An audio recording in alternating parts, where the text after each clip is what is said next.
Tony Perkins, president of the Family Research Council. Tony, welcome. So nearly 80 felony counts are being brought against Donald Trump. Axios had this headline today: "Numb to Trump, data shows drop in scandal interest." Tony, do you see that? Are these indictments becoming too routine to keep people's interest? I think a year ago it was shocking that we saw a former president who had his home raided by the FBI. Now we've seen these subsequent indictments that have taken place, and I think people see this. You know, they're not even considering there might be something here. They see this as an attack on the president, and quite frankly, I see this through the eyes, I think, through spiritual lenses. And I think as Christians, we have to look at what is happening here. Why does this man, who is treated differently than, say, Hillary Clinton or Joe Biden's family, why is he being targeted?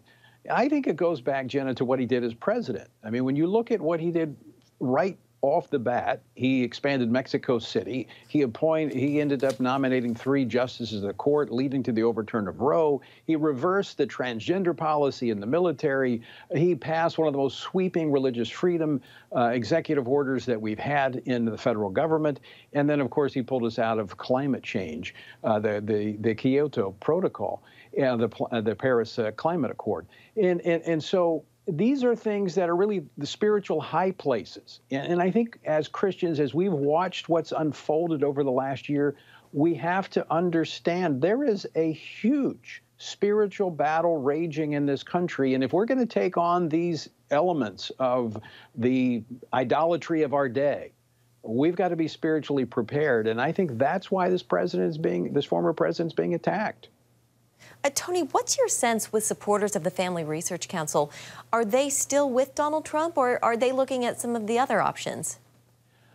I think the support remains pretty firm for the president. And the more he is attacked, people begin to see that there's something not right here. And I think that solidifies their support. So I think what my biggest concern, Jenna, is that this is tearing apart the rule of law in our country, because people are beginning to distrust the very entities of our government that are to provide justice and uphold the law. And we're a nation that's ruled by law. And if we lose that, we lose this country. And that's my greater fear here.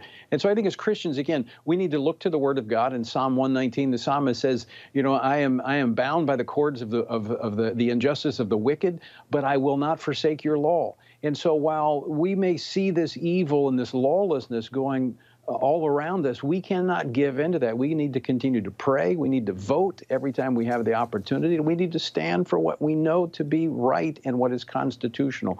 We can't give up, and we can't get angry. Tony, speaking of voting, 2024, Mike Pence has now qualified for the first GOP primary debate in 2 weeks. Today, he challenged Donald Trump to attend. What do you make of Mike Pence's tact here? You know, I think, unfortunately, it's taken a long time to qualify, and I think he's trying to get more attention.